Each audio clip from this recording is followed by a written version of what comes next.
Welcome everyone to a bittersweet podcast. I think we'll just jump straight in. I'm here today with the amazing Danni Shepherd.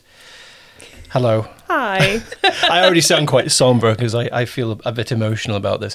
Obviously, if you've been following TFD for any length of time, you'll know that unfortunately Danni is departing the series. However, it's for lovely reasons, which I'm sure we'll get into as we go. Obviously, like I say, it's bittersweet because of that, but we decided here at RO that we wanted to, at the very least, do this so we can kind of see you off before you emigrate to another part, literally another continent, which what an adventure though. I know, I'm so scared, but it's going to be really good. I've got a good feeling. Yeah, absolutely. And amongst the conversation, we've got a bunch of questions and comments from our Patreon supporters. So if you are watching this on YouTube, if you for future interviews, you can join us on Patreon, even as a free member. And every time we do an interview with one of our cast or crew, you can pose them questions and get involved in the conversation and then learn a little bit more about what this thing even is. But for now, let's focus on our star, who has been our star for 2.5 years. Oh, wow. It's been 2.5 years, yeah. We didn't, unfortunately, make it through 2 seasons because of various things, which is just the way life works when you're an indie project. But you've made a massive impact on this whole thing. Because you've been in it from the word go, the very first episode. It was literally just you. Well, it was you and a tiny little bit Michaela over the phone before we actually kicked off this thing properly. Do you remember that first episode? The pilot? Yes, I remember. Oh, wow, that was 2 years ago. It feels like literally longer than that, though. I think it's because we've made this thing very spaced out rather than like in big sort of bunches of recordings because of the way we have to operate at the moment. But yeah, I know what you mean. It does feel like a while, but at the same time it doesn't. But it's weird. So let's just quickly go into it. So a little bit how you got involved in this thing to begin with. Do you remember? Yeah, so I actually won a photo shoot, didn't I? You didn't, your friend did. My friend did, yeah. But I think she asked me to come with her and she was like, got a +1. I was like, oh, let's do it. That'll be cool. But I remember seeing your pictures and I was like, oh my God, he's so good. Like, I love this. Like, because they just look so good. And I'm like, yeah, I could do with some pictures like that. Yeah, I'll come. And then when I came, I didn't realise, like, you were a film company as well. I was like, oh my God, that's awesome. And I remember saying to you, I was like, oh, I really want to work with you one day. I think we kind of like communicated like that. Well, I remember you saying like you were a horror fan as well, and I was like, oh, that's interesting because we've made a bunch of like horror comedy or horror-ish stuff, and we got into. I think we started talking about things like, oh, what kind of genres are you into? And you mentioned werewolves, and that's interesting. We were thinking about this thing, which was a different thing at the time, but had a werewolf in it. And then remember, I think it wasn't too many months later. Maybe half a year later or something. I think it were about 6 months later you were thinking about doing... Well, you were doing Tales from Davidstown and you were like, oh, I've got a role in mind that I think you would like to do. We've got this crazy-ass idea, yeah. Yeah, I was like, yeah, I'm in. Yeah. And since then, it was like fate. And that was it, yeah. And then so it immediately kind of took off with a little Patreon audience, which we'd sort of gathered at the point anyway. Yeah. And then it just grew from there. It just grew from there. It started out as a slightly different concept to what it became, but I'm happy about what it's become. Yeah. But I think the real connection a lot of people have had to it in a great sense, especially we've seen this on YouTube as well, was a lot of people, your name was the first thing they generally mentioned. Oh, you're going to make me sad.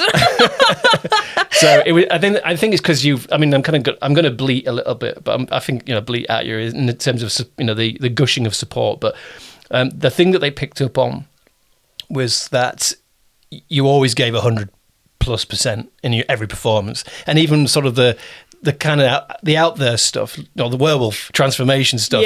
Those scenes were intense, always intense. Yeah, but even outside of that, you always got your emotions across. You were always, absolutely smashed a scene, and I think a lot of people really connected with you on that. And I know for a fact you've made some big fans online. They're all so kind, honestly. Yeah. Like, it just makes me so happy because I'm just like, I was like a nobody at one point, and now I feel like, oh, my hard work's finally paying off. You have fans, yeah. Yeah, right. I was like, oh, it's so nice. And they're so supportive. And it's just like, you know, I'm not just doing it for the love of acting, I'm doing it for them too. Because I think it's important to keep them happy, because this is such a big thing for a lot of people. Like Tales from Davidstown. And I've really enjoyed it. Like, I'm getting a bit emotional, but like, I've really enjoyed it. I've loved being Emily. It's so, you know, it's still going to be amazing even when I've left, but it's just been an amazing experience for me. Like, being able to play a character that's completely like out there. And it's just like, yeah, you do give 110% to every performance because you've got to. But I think it's so nice as well because you just get so into what's going on in the series and you're like, oh my God, this is so good. And when I'm reading the script that you send me, like, before we film, I'm like, oh yes, oh, this is juicy. Oh, I like this bit. Oh, we try to make it interesting. So I'm constantly engrossed as the lead, and that's good. Like, yeah, I just love it. I love it. And I'm still going to be a fan when I've left. Oh, thank you. I mean, I'd like that. Yeah. I'd like that. It's going to be a strange transition, I know. I know I think you've met Elle before on a Zoom call we did. So Michaela Longdon, who plays Jess, she runs like a workshop, Empower Workshop, and I did an online one with Debbie Howard, I think her name is. She's like a director of Emmerdale or something. Yeah, which is a soap over here if you don't know what that is. Yeah, Emmerdale. It's quite big over here, isn't it? But Elle O'Hara was my scene partner, and she's so lovely. It's such a small world then, isn't it? It is, and she was so sweet. And like, I'm just so happy that you're giving it to her because she's so talented as well. And I feel like she'll do really, really well with this. And she has the look as well, a similar look with her hair and stuff. Like, I think she'll smash it. And yeah, she'll be great. I think she'll do you proud. She will. And I gave her a little message and I was like, do you know what? I think you'll be amazing. Because I really loved the video that you guys did with the transformation. It was incredible. I was like, oh, I love this. I was like, oh, this is quite good. Quite good, should I say. But no, it was really, like, it was so well done, and she really put 110% into that as well, and you could really tell, and the fans loved it as well. So yeah, no, she'll be great. She'll be really, really good. Well, you've been forever immortalised in season 1, which has done really well actually on YouTube as well as the other streaming platforms. But I think your voice has become. It stands out so much. And I mean that it's the accent. Yeah, I mean that in the best possible way. I don't think a lot of people outside of the UK would know what a Bradford accent sounds like, but you might be the textbook example of a Bradford accent. So much that when we polled our Patreons about when we knew that we would have to change, you for someone else, unfortunately, it still breaks my heart even saying it. When we said that, we actually asked our patrons the question of how important is Emily's accents to the character, and something like 56% of respondents said it's super important. It's like a big part of the character. Oh yeah. So that's how important your voice became for that role, not just in your performance, but in just you as well. And I think when we were writing this, we specifically made Emily's backstory as her being from Bradford. We did. I was just going to say, there was a reference in a few, I think it was more than one script. Oh, yeah. There was a reference to her being from Bradford. Yeah. And I was like, I hope people can actually understand what I'm saying, because Bradford's a really thick accent, in my opinion. I try to lighten it, kind of water it down a little bit, just because it is a little bit thick, but so it's not too broad. Yeah, that can be too much. We played around with that a bunch for the first few episodes, trying to find kind of the sweet spot, didn't we? I think the first episode, my voice sounded completely different to the end episode. It was toned right down, actually, wasn't it? Yeah. I thought, I don't. Yeah, we're gonna have to do something about that. So yeah, it's been an experience and I've loved it. But I think that's probably true of most things, is like you're finding your feet with something like this, especially a series. Your pilot might be massively different to where you are in a year or 2 years. And that was absolutely true of this project. I don't think we initially envisaged it as being a sort of a big ensemble, sprawling story kind of sitch. But this is how this is how these things go. Yeah. But the thing that drives anything like this, if you've ever been involved or looking to get involved with any kind of project like this, is it's your characters are so important, but the people behind those characters are like, that's, you know, it's the bedrock. And you've been just the bedrock. Oh, thanks, of Carl. This thing. He's so sweet. You know me. I mean, anyone who knows me knows I'm not a bullshitter, so I'm being as, you know, as honest as I can be. But okay, before I sort of start wrangling into my own kind of questions, let's hear from our Patreon community, and we also got some messages from Discord as well, but we'll get to those shortly. So let's start with XJ9F, who wrote, overall, which episode did you feel was the most intense to record? For me, the episode, and I precisely remember this, was, I think it was episode 6 when Jess saw Emily transform and there was a whole confrontation and I was like, get away! You know, it was so intense and it were a big part of the series as well because Jess didn't believe her. And then, like, obviously Emily's like rock, you know, they're really, really tight. And it was crushing Emily because this has completely ruined her relationship with her best friend as well. And then when Jess saw it, it was just, I love that episode. Yeah. I love listening. I've listened to it a few times. Yeah, it's a good one. It is really, really powerful. I think that's the first episode we actually started finding our feet properly with this. The story didn't really kick off until episode 4, but we knew at that point that we were going to build into 6, and 6 ended up being really special. And I think that massive part to yourself and Michaela, because you're just you work so well together, despite the fact you didn't meet for like a good year and a half. You've never even been in the room together. That was funny. It was just, it just came out so well. And it's probably one of my favourites from season 1 as well. So I loved that episode. It's a good episode. And Michaela's fantastic. Yeah, absolutely. Big shout out to Michaela. Yeah, absolutely. Margaret D'Angelo, sorry if I've mispronounced your name, writes, hi Danny, I was wondering if there's any new movie you'll be in. Oh, so I've just wrapped 2 features over here. I haven't got any work in the US because with my visa, I can't legally be working there at the moment. So I have to wait for an EAD. It's a whole thing. It's boring. Anyway, but I can't work there yet. But when I do, there'll be updates. But over here, I've wrapped 2 feature films, both horror. Naturally. Of course. It just accidentally happens, to be honest. I just audition for something really, really interesting. I think that's it always ends up being a horror thing. Yeah, like I think people do generally kind of fall into genres, and horror seems to be one of those genres that if you do it and obviously if you enjoy horror as well, like I know you do, I think people do gravitate back to it a lot. Michaela's the same. Yeah. She ends up doing a lot of horrors. It's an accidental thing, I promise. Yeah. But the 2 features, one was called Purgatory, and the other one is called The Question, and it's about a universe called Aberrise. It's very interesting. So when it is released, I will be putting updates on my social media. So yeah, that'll be fun. But they were both really good to work on, and both characters were massively different, so that was a nice challenge.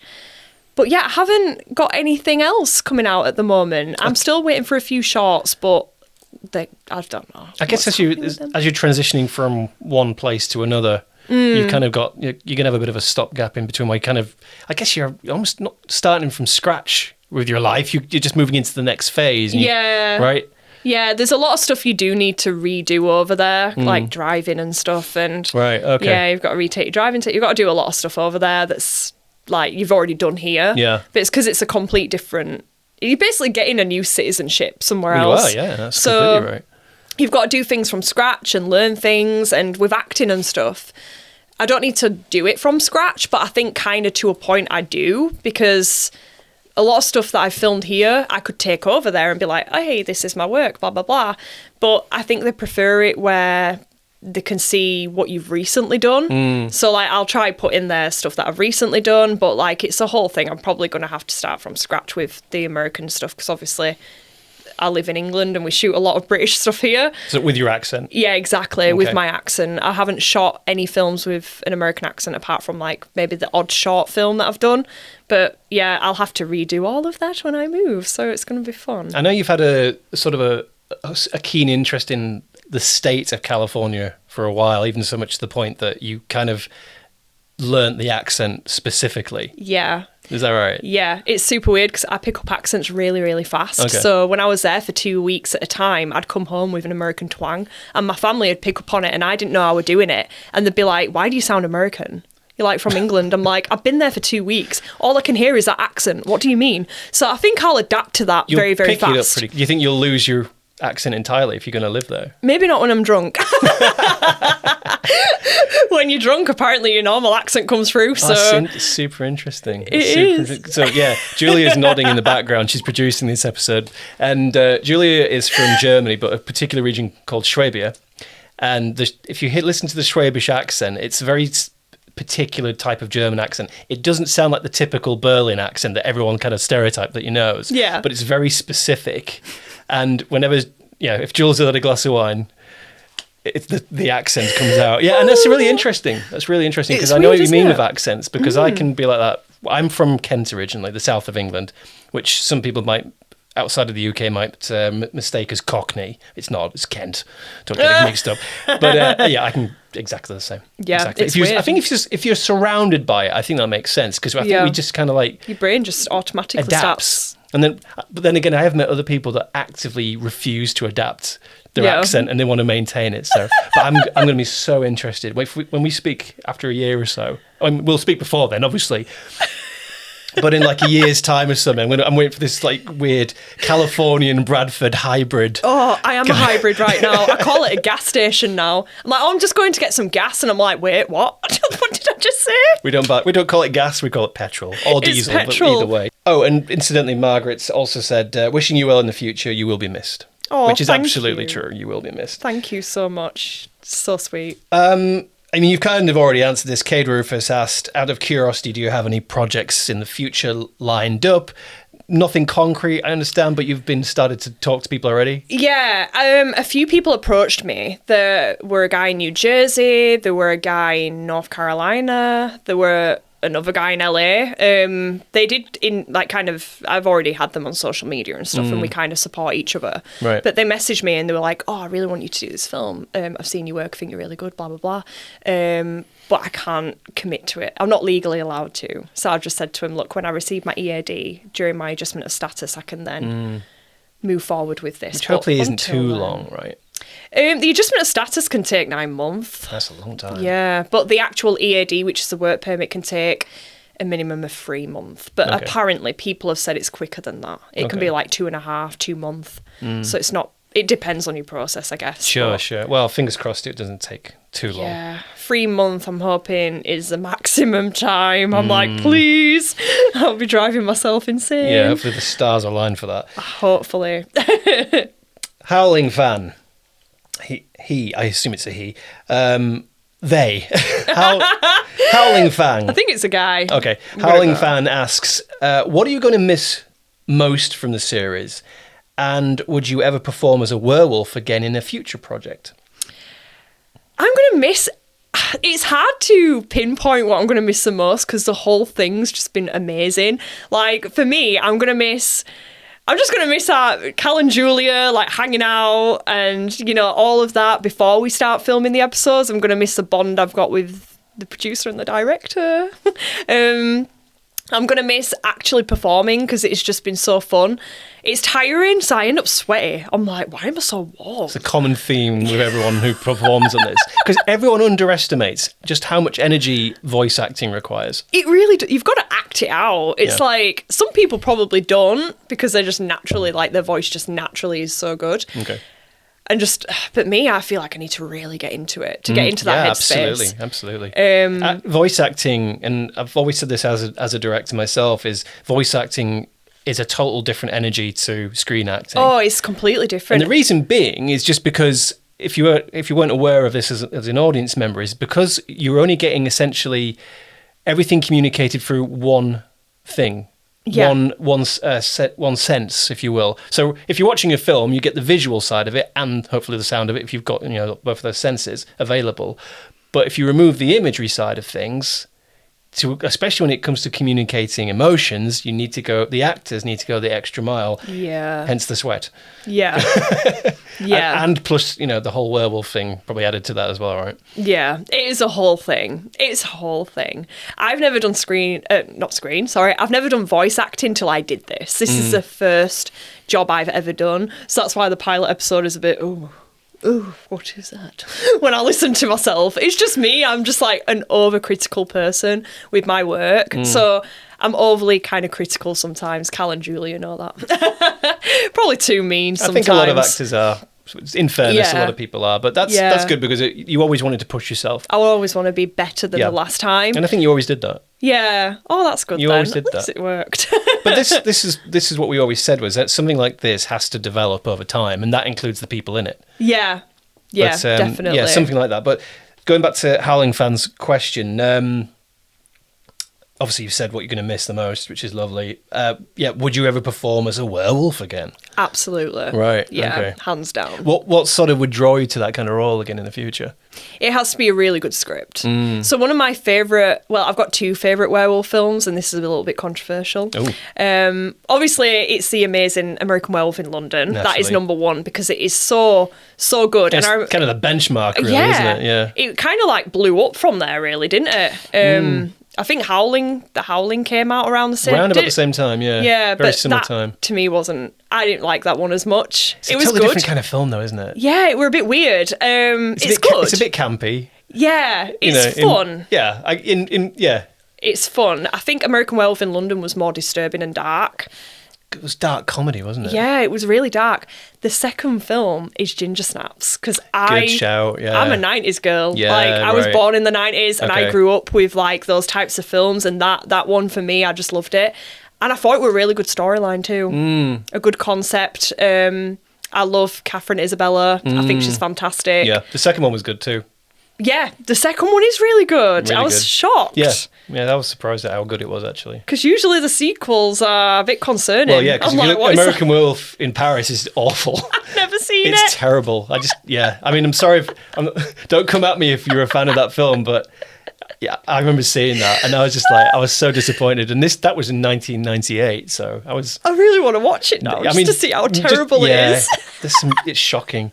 Anyway, the story makes no sense. The CGI that they did at the time, everything, really there was no practical werewolf in it anymore. They did it all CGI, and it was just Anyway. Not to shit all over other people's Maybe films. they agree. But no, you picked out some blinders there. Ginger Snaps, absolutely hands down one of the better ones. I love it. Yeah, really good. That's a Canadian one, isn't it? Yeah, I do like Canadian films. Yeah, they do make some good stuff to the Canadians. They do. DDK, what was your favourite memory from working on the series? You've kind of already answered that, but is anything else that stands out there? I just love it all. It was super fun doing the transformation scenes with all the hair as well. I loved it. Oh, for the makeup test and things, I loved it. I just keep repeating it. What did you enjoy about it? Just if you can sort of pinpoint it. I think it just mentally, when you're dressed as the character, you just mentally get into it a lot better. Oh, yeah, so mentally, you're just more engrossed in that role because you look like it. Do you know what I mean? Right. So it's kind of like when you're in theatre and you're putting on a costume for the first time. I think it helps. Yeah, it does. You're right. I do think it helps. It always has with me. Yeah. So sometimes when I do an audition tape, let's say I'm auditioning for the role of a nun. I knew you were going to say nun. I think I saw that video that you did. That was just something I did as practice. Right, that wasn't for an actual self-tape. Right, oh, okay. Yeah, okay. I don't actually post my self-tapes because there's like a whole thing about that. I think a lot of casting directors... you shouldn't do that, you're right. So anything you see on there is just stuff I've written myself. But if I were doing a nun... So you can write as well? Kind of. Don't knock it. Obviously, I reread it, I'm not doing that. What is this? How was I drunk? I think this is such a normal part of being a creative, is that I put this across you, and this is something I literally read yesterday, which I absolutely agree with, is I think as creatives, we have to give ourselves permission to make stuff that is shit, because then we get better because of it. We recognise that it's a bit crap, or it's a bit janky, and I think even with, I'm the same, even with my writing, it's like, Oh, interesting. Okay, I'm glad I moved on from that. But I mean, I would love for you to keep on writing, because I think that'd be something. I think you've got. I mean, especially as a Bradford girl moving to California, you're going to have a very unique kind of perspective, which I think would be really interesting for people to experience. Yeah, I think it's just. I think with writing, I used to write scripts years ago, going back to when I was like in college, like maybe just before college. I was in just end of school. I used to write scripts. They were just terrible. I'm so glad they disappeared. I don't know where they are. They were not iCloud back then. They're not in the cloud. Right. But yeah, I used to write them. But I think I just used reference from other scripts that were already released on how to format it. Because I was like, how the hell did they format this? Like, I was so young, I had no idea.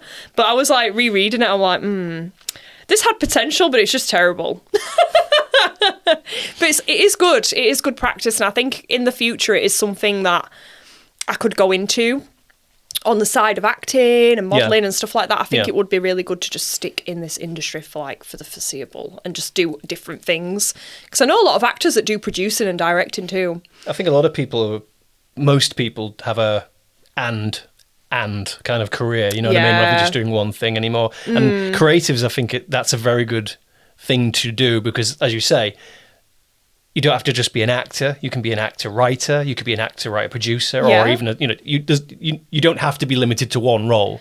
I think. I think it's funny though, because when I'm on set, like, I don't know, just for example, something I worked on last year, I'm just like, oh, do you need help with anything? Shall I do the clap? Shall I do this? Shall I do that? You know, like, I'm just like, who am I? And they're just like, no, you're the talent. Chill. I'm like, yeah, but I just want to help. Just be involved. Yeah. I feel like me sat here and watching you struggle is just not okay. I want to help. But so naturally I'm just like that type of person, but I know that people are like, no, you can't. I have to do it. Depending on what film you work on, of course. If you were going to write your ideal film, or a story that you would want to tell, even if it wasn't you in it, but as a writer, what kind of stories do you think that would be? Interesting. I would do something that I don't think's ever been properly done before. Okay. So I am one of them people where I'm like, if I've seen it done, I don't want to do something similar or like the same. But like, see, that's probably why I don't write, because it's so hard now, because everyone's made everything.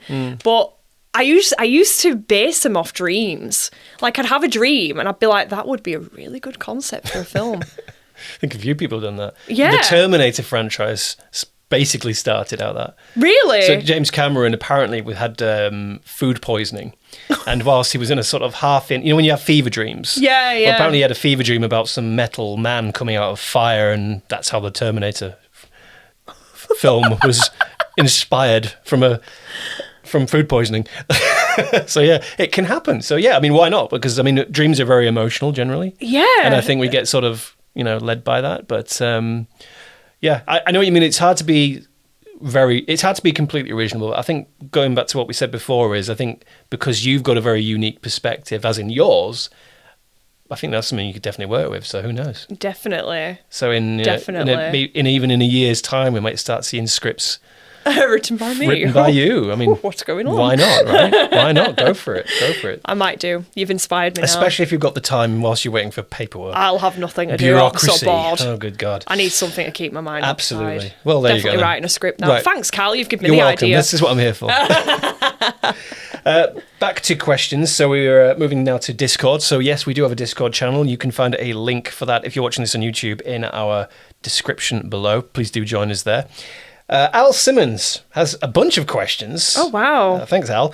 We've already kind of talked about memorable moments. Anything else that stands out in your mind there? I think I've covered pretty much most of it. Because it's all just, like, so fun. Like, I have such a good time here. Like, I'm naturally just a very positive... I'm like a meerkat. I'm, like, so happy and positive all the time. I don't know if they're happy and positive. I'm assuming they are. They're energised. I don't know. Are meerkats positive creatures? I don't know. Maybe. Can someone answer that one? Any zoologists among us? Yeah, please enlighten me, because I feel like that is my personality. But, like, no, I think I love doing the photos too, though. All the character stuff. Yeah. Like this one here. Yeah, because a lot of them are emotional or, like, intense. And I love that. And then when I see the edited product, I'm like, because I do modelling as well. Yes. So I enjoy being in front of the camera. So that is just, but I love even the one back there in the Mars. I love it. So good. Yeah, but you always look great in these pictures anyway. Oh, so thank you. I mean, you kind of have to stand out a bit as the Yeah, lead, you know. a little bit. Next question from Al. He says, and this is kind of hand in hand with the previous question, but how did you enjoy specifically working on a supernatural horror theme project? And is that a genre you'd like to return to at some point? Absolutely. I've grown up with the Vampire Diaries, Right. True Blood. True Blood is my favourite one. Obviously, it's just vampires. No, there is a werewolf in it. There's a whole bunch of Yeah, there is. What am I on about? I mean, it's not. It started off as vampires. Yeah. Only. Yeah. And then there were fairies and this, that, and the other, but I just loved it. I remember that stood out really well at the time. Yeah. I loved it. It was so and Eric. good. Jules is there, but Jules is gushing about Eric. Oh, yeah. Oh, yeah. Alexander Skarsgård. Yeah, right. Yeah. Woohoo! Yeah, playing the bad boy. He is nice. He is very nice. They had a really good-looking cast, to be honest. They were all really good-looking. Surprise. Yeah, obviously. It's Hollywood. Well, I don't know if it was, but no, yeah, I don't know. It was HBO, so maybe it will. Probably LA somewhere. Long time ago. But yeah, I've grown up with supernatural stuff. Like, I loved all that. Especially, I loved the Vampire Diaries too. And the originals, I kind of watched a little bit, but it didn't quite hit the same. So I was a big fan growing up of stuff like that. And with me liking horror, naturally, I just really was drawn to that genre anyway. So when you came to me and you were like, oh, we're doing a werewolf series, I'm like, I'm in. Please hire me. I do remember it was a short conversation. It's pretty much yes. Okay, let's give it a try. The easiest. Easiest casting ever. Yeah, absolutely. I love easy castings. I do. Casting is such a long process at times. It can be. It can be, sometimes. But other times it can just be really easy, which is usually a good sign. It's a good sign. Usually a good sign. Yeah. Continuing on, so we mentioned earlier about you loved the tests, the makeup tests we did for the werewolf. I was asking, would you consider pursuing roles that feature heavy makeup applications? So I guess, would you like to be made up as other things other than werewolves? And what kind of other creatures could you imagine playing, maybe? Absolutely. Yeah. I think, like, to get into that, because with me doing modelling as well, I've had to get into heavy makeup before. Right, I did the Queen of Hearts, and I had to have this prosthetic thing on my head, and I was like, what? And then I did like a sweet one where I had a big purple wig. It's all on my social media, but I've done a lot Shameless plug. Literally. Speaking of which, what is your handle? On your Instagram handle? Instagram. So Danni_Shepherd. Right. Give her a follow. It might change to Pfeiffer when I'm married. I will talk about that. But so I would love to play like either a vampire or a siren. A siren? Yeah, a siren probably more than a vampire. Is that as in the sea creature sirens, the one that sing? They're very evil. Yeah, but I love it. They are quite evil. With a fishtail or something. Yeah, right, yeah. Okay. But they have like really cool, like when you look up pictures of siren makeup, they do have the prosthetic kind of thing on, and like all the makeup. Oh, it just looks amazing. I'd love to just look like that. Not forever, obviously, but like in a character. Yeah, sure, temporarily. Okay. But vampire makeup, like Buffy the Vampire Slayer. That kind of like makeup looks really, really good, I think. Like the brow and things. Yeah, right, okay. Yeah, that looks really, really cool. So I like stuff like that. But I think it helps you act as well, like when you dress like that. I think it really kind of enhances the character more. Yeah, I mean, like you're saying, Yeah. So I'd love to do stuff like that. That would be really cool. So, yeah, I love it. This is a good question. Again from Al, his final one. What are some of the most important things you've learned and or taken away from your experience on TFD? Oh my God, that's a good question. I've learned so much doing this. I've learned basically how to do voice acting because Cal is a great director. Oh, thank you. Oh, you're very welcome. You knew I was new to this as well because I know some of the cast had already done audio work, whereas I was like, I have no idea what I'm doing, but we'll roll. So, no, you really helped direct that and you really helped me elevate the emotion and when it needed to be. So we worked really well together in that retrospect. I think so, yeah. Yeah. I mean, and in all fairness, we'd never produced an audio series before.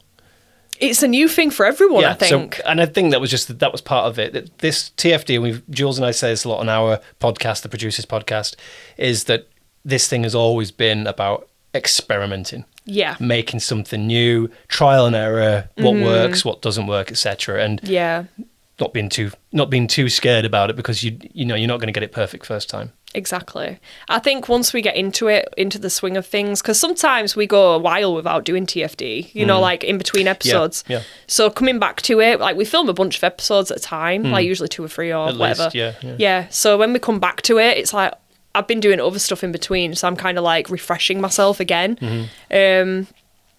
And you taught me a fantastic vocal warm-up, so there's that I can take away.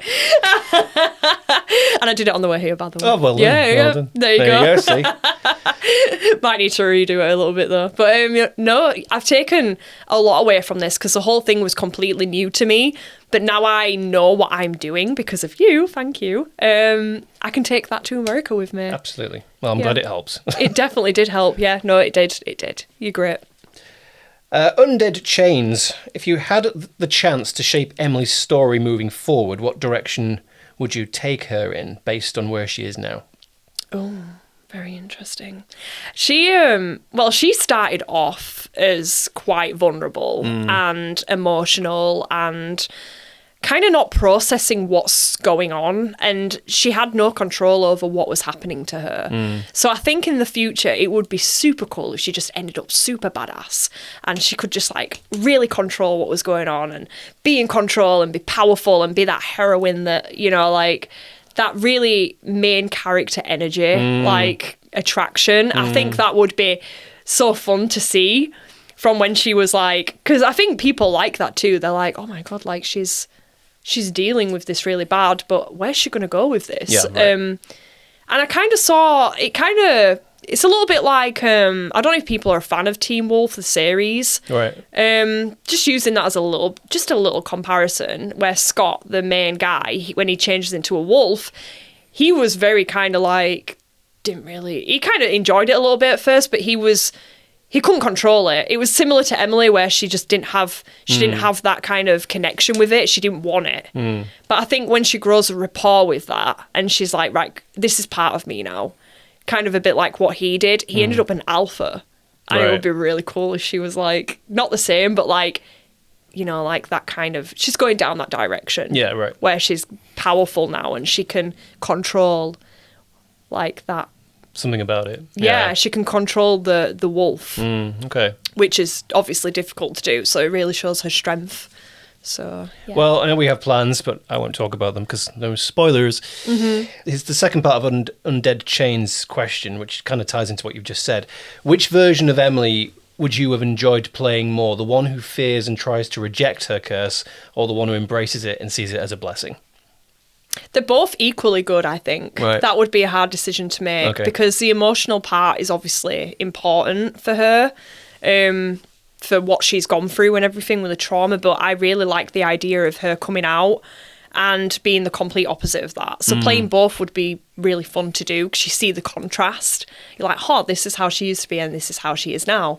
But if I had to pick one, like if I didn't have a choice, I'd probably pick the emotional one, because there's more you can play with that, I think. Okay. So, as in the vulnerability. The vulnerability. Right, okay, you can really play on that. And I think it makes the audience kind of feel something. Because they're like, oh, wow, yeah, this is hard. Picking up on the threat of it, yeah. Right, understand. Yeah. Makes sense. Phoenix Wolf, yeah, you already answered the first part of the question. Are you still open to playing werewolves? Well, you said, yeah, absolutely. Okay, so maybe in the future you are playing an American werewolf. We'll see. We'll see. And this I thought this was kind of cute, actually. Do you think you'll be the next Lara Croft? Is that the sort of part you'd like to play? I've done a photo shoot as Lara Croft. Have you? I mean, yeah, I have. Wow. Is that on your Instagram? I actually don't know. It was years ago, but I do have the pictures. Ah, there you go then. Maybe you'll send us on. We can put it on the screen. I would love to play Lara Croft. Right. I want to play a character badass. I want to do a badass role. I kind of want to do a little bit of my own stunts too. So when you say badass, like action heroine, action hero kind of thing. Yeah. Yeah, right. Yeah. Either antagonist or... Right, because I know you like to play a bad guy occasionally. I do as well. like a bad guy, yeah. Right. Yeah, I love it. I think that would be really good. I would absolutely play Lara Croft. But I don't think I look like her, really. I mean, she's changed a lot. I think she's quite tall. I'm only 5'2.5". Well, that was another beauty of the casting for this role, because we always said that the werewolf design would be something like a 7-foot tall monster, and it was such a lovely juxtaposition going from a petite lady such as yourself all the way into this 7-foot tall mountain of fur and fangs and anything else, but. That's what we're going for. It's always two sides of the same coin, I guess. Yeah, literally. Interesting what you're saying about height. So the first time that you actually met Michaela in person, and you can find this podcast interview. I think it was last year we did this. Yeah, it was already, because I don't know how that time's passed. It's gone so quick. The first time that Michaela met you, obviously, I just love her. I love her. There was the instant connection, which was great to see, by the way, because obviously we'd written these characters, Jess and Emily, to be like the bestest of friends. And then when you two got into the room together, it was like you'd already known each other for ages. Yeah. But the reason why I got started off down this was because Michaela did say, "I always imagined you to be tall." And I think that's the way you carry yourself. It's the way you carry yourself, especially on like pictures and things. But everyone says that. They're like, "I honestly thought you were taller." I'm like, no, I'm sorry to disappoint. I'm so short. I stopped growing at 14. I can't tell you the science behind that, but I did. Because all my family are tall. Right, okay. My mum was 5'6". My dad was really tall, like 6 foot. And then there's me. I'm like, where did I come from? It's a mystery. But my sister's like shorter than me, so I don't know. Interesting. Yeah. Okay. But Michaela, she's slightly taller than me. She's not much taller, I don't think. Not much, no. So you're kind of the same height. To be fair, I thought she was going to be tall. Maybe just everyone thinks everyone's tall. I think everyone just looks tall on pictures, maybe. Well, I think we kind of like even you out a little bit, because I know there is a bit of a height difference between some of yours. But yeah, there is. But I think there's still some members of the cast even now that you actually haven't met in person. Is that right? I haven't met. No, I went to a film festival. That some of them were in the film. So you've met Dan Thrace. I've met Dan. Dan's lovely. Yeah. Dan Thrace plays Paul and is also a writer on the project as well. He's great. I like him. Michaela. I've met Michaela. Yep. I met Aviana. I've met Fen briefly. Yes. Very briefly. Bex, when she did that episode. Bex Barlow. Yeah. Bex Barlow. Yep. I haven't met some of them.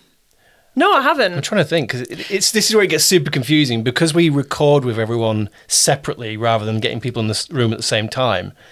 This is for recording and editing reasons. Consequently, a lot of you guys hadn't met either for ages or never, not at all. I'm trying to think. You haven't met Sam Mazzagno? I don't think. Who plays DS Hobbs? No, I haven't. I didn't meet. Is it Jenna? Jenna Brooke. Yeah, I was meant to do a feature film with Jenna. She was going to play my mum. Oh, interesting. Yeah, but I don't think she could do it. Jenna Brooke, incidentally, is a narrator on our audiobook series, which you can find on Patreon, called 1916. That's it, yeah. And she has done a couple of little bit roles in the series as well. Yeah, I think she did, yeah. And she's so nice. I have them all on social media, by the way. Of course, absolutely. But I haven't met some of them, not properly. I've seen them, but I don't think... Because we were at a festival and it was very busy and people were just networking. It was just like hard to meet everybody. Yeah, of course, yeah. But no, I have met a few of them. Have you met Johnny Vivash yet? I don't know, actually. I feel like if you've done indie horror, you will have inadvertently met Johnny Vivash, the amazing Johnny Vivash who plays Eric in the series, and loveliest guy. No, I haven't. No, it's just, I guess, you just managed to go to the one festival he wasn't at, maybe, I don't know. I think so. But yeah, Johnny's amazing. I'm proud to say that we work with an amazing bunch of people. We always have.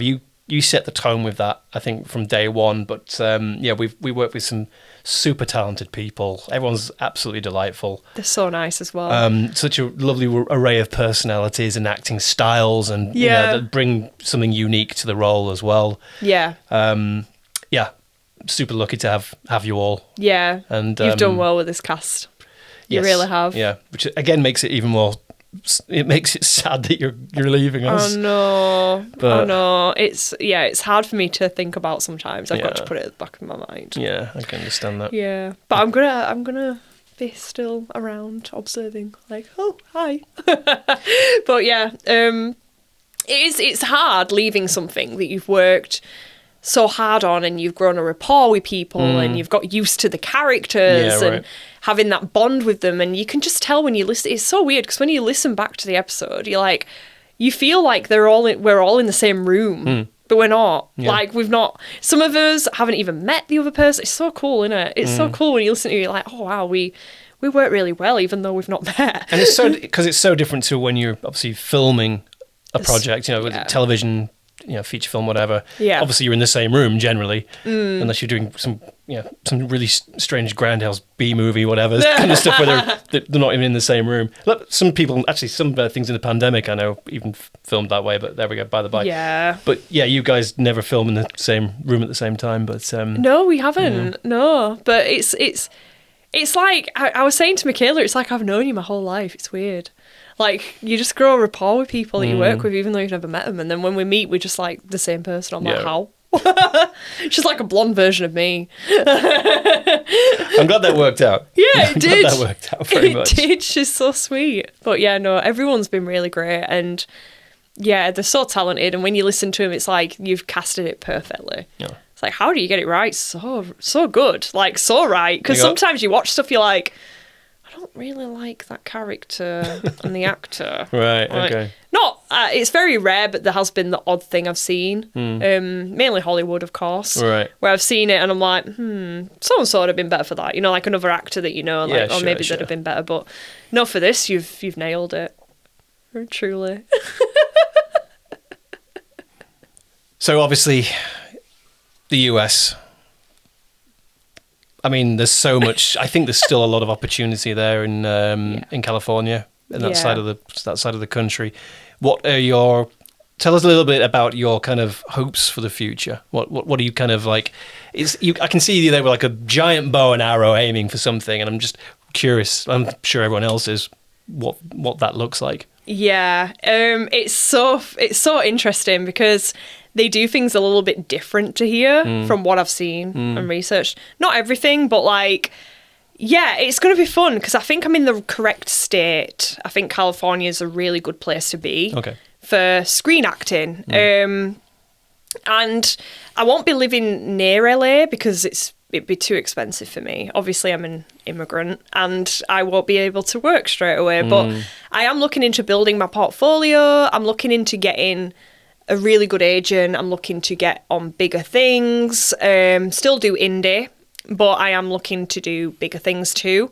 And aim for the top. I mean, I don't want to get my hopes up, so I'm still going to be like kind of keeping a realistic expectation. Sure. And I think that's healthy for actors too. I think it's healthy to keep a realistic expectation. But I just want to be working as an actor full time. Yeah. I just want to be doing that. So as long as I'm consistently working and doing what I love with new people and, networking and stuff, I think that's the most important thing you can do. Rather than just get your hopes up, move to LA and just expect to become an actor overnight, because that's just not... No. I wouldn't advise that, really. But yeah, I'm looking forward to it. It's going to be good. It's going to be really good. And what about outside of the career side of things? Because obviously, you're not just going there to work. You're going there to start a whole new life. You are starting a completely new journey in that side of things. Like, tell us, are you happy to talk about that a little bit more? Yeah. So my personal life is Caleb.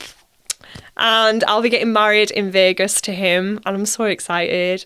I get emotional because I just love him so much, but like he doesn't live anywhere near me. Obviously, we had a long distance for over a year and a half, so that was tough. And when we were talking about immigration, I said to him, I don't know about you, but I think it'd be easier and better if I moved there, because when we looked into coming here, it was just... We just thought it'd be too complicated, and obviously America would be better for acting as well. Okay. In a retrospect, it could be a lot better. So I just said, do you know what? We'll just make it work that way. And then we decided to get married in Vegas because it was cheaper than California, and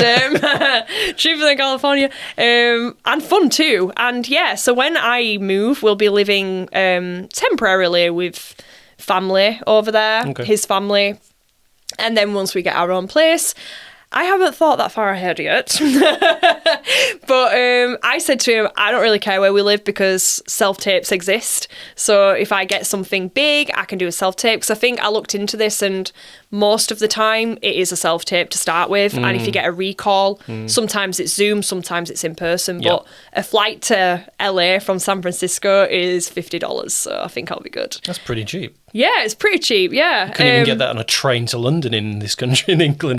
Literally. In the UK, it's so expensive, but that's good to know. Right, yeah. Okay. So I don't think I need to live in LA to start with. I don't know if Caleb wants to eventually move there. I think he'd do really well with his photography and stuff too. Okay, so he's a creative as well then? He's creative, right, yeah. Sure. So he's very, very respectful about my career and what I do with modelling and acting. He's very supportive, which is nice because I've never really fully had that. So now I've met someone that gets it. It's kind of nice, so we can have that bond too. Yeah. And he wants me to help him build up his like kind of photography and stuff like that. And he said he's going to help me with this. And he's already sent me a bunch of agents. I'm like, Caleb, I can't apply yet. Stop sending them. You're making me sad. But yeah, it's going to be fun. It's going to be a whole new adventure. But I think we're going to stay in California. Okay. We haven't spoke about moving out of state. I mean, it's early days yet. It is. And it really depends where you go because there's other states like New York and Atlanta, Georgia that are really good for film. Okay. So it really depends where the work's coming, I guess. Because USA is massive. So there's opportunities. Far bigger than the UK. Much bigger. And there's opportunities everywhere. Yeah. And I think being British is an advantage to a degree. Hopefully. I hope so. Hopefully. Well, I'm from Bradford, not London, so there might be like, there was one American that thought I was Scottish. I went, no. Wow, okay, that's an interesting one. I either get Irish or Scottish. That's interesting. See, I wonder if they actually heard a Scottish accent side by side with yours and then go, they'd like click and go, wait, what the hell accent is this? Yeah. But actually, just watch Game of Thrones and you've probably heard a Leeds/Bradford accent. I'm quite surprised so many West American Yorkshire. people haven't discovered the Yorkshire accent because there's Sean Bean. Yeah, absolutely. Sean Bean's probably our greatest Yorkshire export. Yeah. In terms of... no. I've probably said something very controversial. There's Patrick Stewart's from Yorkshire. Yes, that's the actor But I was thinking of too. He just doesn't sound like it because he did Shakespeare for a long time. Yeah, he's got a posh accent, but he was from Huddersfield. Oh, we've got Dame Judi Dench from York. So there's lots of talent. I think just in terms of the accent, though, yeah, he kind of stands out because of that. So I know what you mean. He's got a thick accent. So maybe you should cling on to that Bradford accent as much as you can. Really? Because you've got to stand out in this industry. Do I have to do it? Someone recommended an RP accent for over there, which I can already do, I'd say. RP's so done, though. It's very overdone, and I think Hollywood always look for new stuff. So I think it's not just Hollywood, but anywhere in the US, they like something unique. So maybe it might work in my favour, I think really. it might. Honestly, I think it might. And again, going back to what we said before, is I think one of the most important things that our fans of this picked out on was that you have that really kind of unique sounding accent. Even if they can't place it, that makes it even better. It's weird, isn't it? Because otherwise, I think if you fall into the trap of doing RP or Cockney, that's like the stereotypes for a reason. Yeah. Because that's all you ever hear. But as soon as you hear something that's something different, so Sean Bean may have got a leg up by the fact he just kept his accent. He doesn't really change it. I think he did in a couple of films. He did do a American accent. Yeah, very rarely. Yeah, it is rare. So maybe they just love it.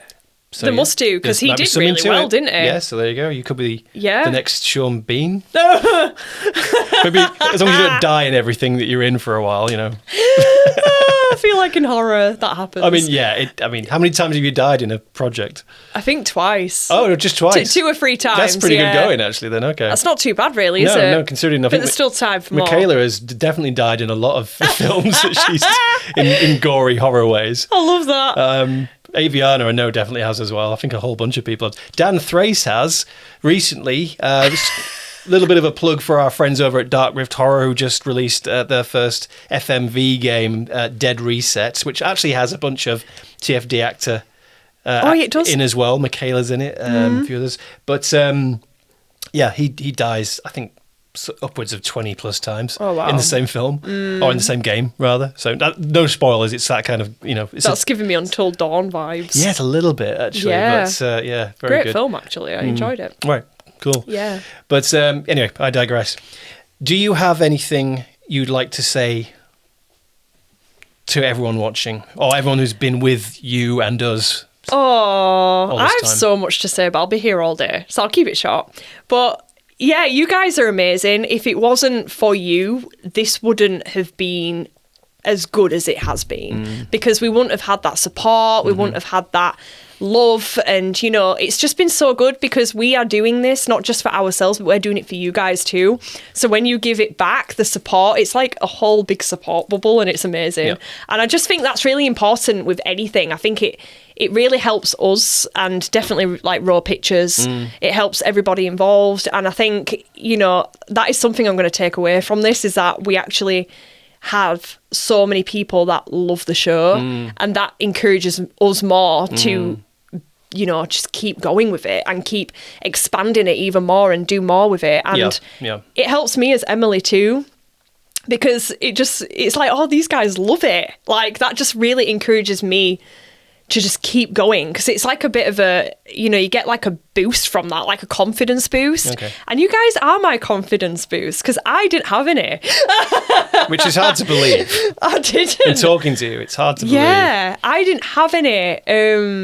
For years, I struggled really bad with my mental health. So doing this has really kind of encouraged me to get better and, you know, really kind of help my confidence and expand on that and really start to believe that, you know, I am good enough. And not just me, but like the whole show is just, it's going to fly. It's going to fly. It's going to do great things. Absolutely. Well, here's hoping. Yeah, obviously, it's, as with anything like this, it's a long road, especially if you're indie. You haven't got a lot of funding behind us, but we are where we are because of the people who support this. So always, and we say this every time we do something like this, is thank you, thank you, thank you. A lot of people recently have been introduced to TFD and the series and yourself and these characters, and yeah, we want to see it's growing. I'm absolutely gutted that you won't be in the same part of it as what we started out as, but I know for a fact that we wouldn't be here without you. And I just wanted to say thank you for everything you've given. I've loved it. Thank you. Oh, you're going to make me cry. I don't want to cry. That sucks. I'm an emotional person, naturally. That's fine. You can be emotional. Oh, but no, it's been fantastic. Thank you guys so much for introducing me to TFD and giving me the opportunity to shine and expand my voice acting career. And, you know, be a werewolf as well. I mean, what are the you don't see every day a casting call for a werewolf. So this was very, very lucky. And I feel very privileged. But I've just loved every single second of it. It's been fantastic. There has been times where, you know, it has been a little bit stressful, mainly me, because I really want to get it right. And that's part of it. It's part of it. It's called growing and adapting and getting better each time. And I think this show did that for me. It really encouraged me to go far. And, you know, I needed that push. Sometimes we all need a little bit of a push, but that especially did help me. And it gained me a lot of confidence, because when you listen to the pilot and then listen to the recent episode, it's like they're completely different. And it's grown so much. And it's grown a lot of support as well. So we really, really appreciate it. Thank you, guys. Well, I hope you'll remain a part of the community. I know you've got some big fans, you know, across the internet now. Patreon, obviously, YouTube now, especially. So, and I'm sure they would love to be able to see, in whatever capacity you pop up from time to time, even if it's as you and not as Emily. Yeah. But I know we are going to miss you tremendously, especially not being in the same country anymore. I know, it's so tough. I'm like leaving a whole life behind and starting a new one, and it's scary. Yeah. It's terrifying. I don't think life is supposed to always be easy. No. You know, I just think what I'm doing is I'm just taking a whole leap across the Atlantic Ocean. And it's a whole different thing over there, but you know, there is quite a lot of people from the US that support the show too. Yes, a lot. Yeah, so more than 50% of our audience is from I'll be joining US. you in the States. Yeah. You've got a British girl coming over. Well, and you're becoming an American citizen at some point. I will be in 3 years. It takes 3 years. Right. Okay. Yeah. Yeah. I'm very naive with that side of things, but yeah, obviously we'll be following your journey online. I encourage you to follow Danni's journey online as well. I think we'll have to call it a day with this, otherwise we could talk for hours. And we'll be here all day. But again, thank you from the bottom of my heart, from everyone on the team. Thank you so much for being part of this. It really has just been just a joy through and through. We're going to miss you. Yeah, I'm going to miss you too. We're going to miss you. Yeah. So it sucks. Just goodbyes suck, man. I know. Or, it's not for goodbye, now. it's a see you later. Yeah, see you later. Yeah, Ciao for now. It's a see you later. So, good way to end the interview. Again, thank you for Danni for being here to do this so we could have this conversation. Thank you for being part of this also. If you are watching this on YouTube and are not already, please do join us on Patreon. You can join as a free member to become part of our community or become one of our residents. You can also join us on Discord, on social media, where you can also connect with people like Danni and on their socials. So again, follow Danni, because I'm sure she's going to do great things. Please do, guys. That's it from us now. Thank you for joining us, and we'll see you again real soon.